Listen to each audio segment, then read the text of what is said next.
You mean they got rid of smoking in the casinos and you're still open?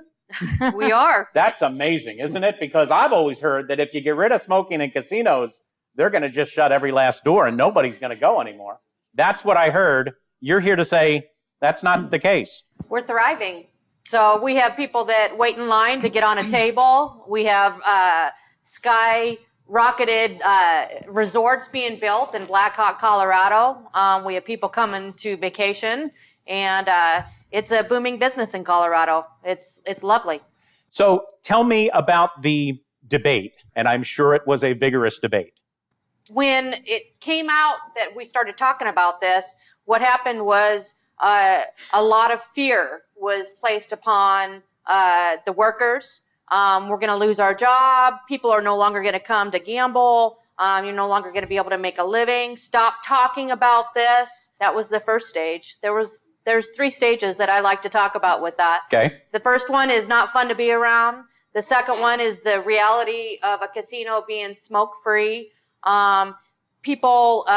Patrons didn't come back for a couple days because they weren't there to smoke. They were there to gamble. And when the rule was put in place, they were mad, and that was just temporary. So there was a temporary time when people didn't want to come, and then they wanted to gamble. And so they gambled.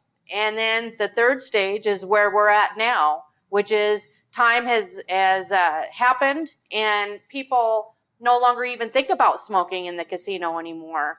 I've had opportunities to be able to talk to players as a blackjack dealer, especially since I've been talking about this, of whether or not they missed being able to smoke. And the smokers don't miss it. Not one from smoking or non-smoking players have said, I wish I could smoke, because they don't even think about it anymore. It's just a way of being in Colorado, and it's great. It's fantastic. I was really struck by Treva's comment about not being involved in the debate, because in reality, your story is the most important part of the conversation.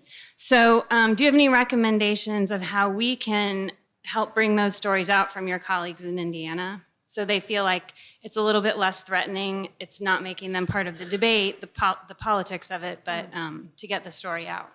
Well, you can do it in a way that that maybe isn't as threatening to them. So discreetly, if there can be a way for people to have a voice without fear of losing their job, I'd highly recommend that. Any kind of just takes one person willing to really not be in fear to talk about it, and that person can be an avenue for the people that may be more threatened to talk about it. So, I find that if the more we can talk about it to people, coworkers, players, people that smoke, that don't smoke, that what they want, the better the reality can become of this. So just try to maybe do it discreetly. Have a box in the break room or something where people can talk about the effects of cigarette smoke, of what it's doing to their lungs. People want to be able to talk about that and not be afraid. So put it in a box.